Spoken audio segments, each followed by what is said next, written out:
এই মুহূর্তে আজকে আমাদের বিক্ষোভ ও মানববন্ধনের চলমান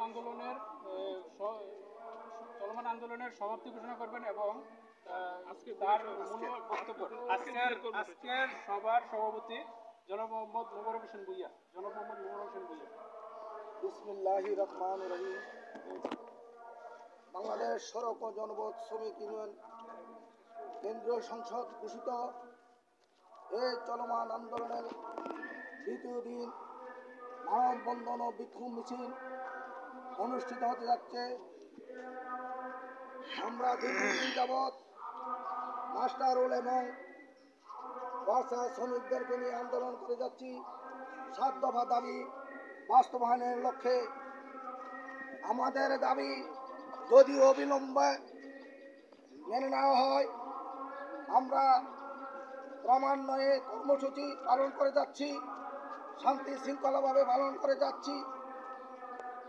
এমনও কর্মসূচি আসতে পারে সারা বাংলাদেশে আমরা অফিস আদালত করা বন্ধ করে দেব।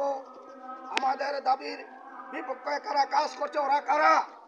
এরা কি বাংলাদেশের মানুষ না অন্য ভিন্ন দেশের মানুষ? আমরা খেটে খাওয়া মানুষ। আমাদের মাস্টার শ্রমিকরা 4 মাস পর্যন্ত বেতন ভাতা পাচ্ছে না। হাইকোর্ট থেকে রায় পাওয়া শ্রমিক ইউনিয়নের সম্মানিত সভাপতি আছেন এবং কি ওয়ার্কশপ কর্মচারী কার্যভিত্তিক লোকেরা আছেন। হাইকোর্ট থেকে রায় পাওয়া তাদের অধ্যপতি, তাদের কোনো দাবি দেওয়া মেনে নেওয়া হচ্ছে না। আমরা এই কঠোর থেকে কঠোর আন্দোলন চালিয়ে যাচ্ছি।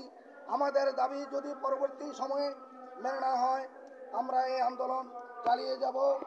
বিশেষ করে যারা প্রশাসনে আছেন তাদেরকে আমরা অনুরোধ করছি, খেটে খাওয়া আমাদের ন্যায্য দাবির পক্ষে আপনারা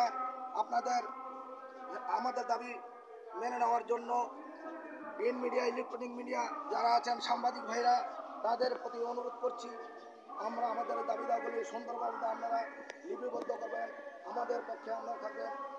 এই পর্যায়ে আমি সকলকে অভিনন্দন শুভেচ্ছা জানিয়ে আমাদের বাংলাদেশ সড়ক ও জনপথ শ্রমিকের নেতৃবৃন্দ এবং আমাদের এই দপ্তরের কর্মচারীর পক্ষে সুস্বাস্থ্য কামনা করে আমি আমার বক্তব্য সমাপ্ত করছি। এখন আজকের বিক্ষোভ মানববন্ধন ও বিক্ষোভ কর্মসূচি সমাপ্তি ঘোষণা করছি। আসসালামু আলাইকুম ওয়া রাহমাতুল্লাহ।